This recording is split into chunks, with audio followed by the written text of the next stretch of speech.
பெருந்தலைவர் பேர கராத்தே செல்வினத்தான் நினைச்சு வந்தா போதும் எதிரி படையெல்லாம் தள்ள தெறிக்க ஓடும் கல்விக்கு உயிரே கருணைக்கு உருவம் காமராஜ பெயரை சொல்லும் போதே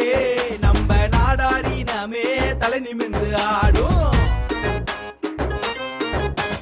சந்துப்பட்டியில் நாடார் வரவு அந்த ஒற்றுமைதான் நம்ம உயர்வு போதே சந்துப்பட்டியில் நாடார் வரவு அந்த ஒற்றுமைதான் நம்ம உயர்வு போதே நாடாரு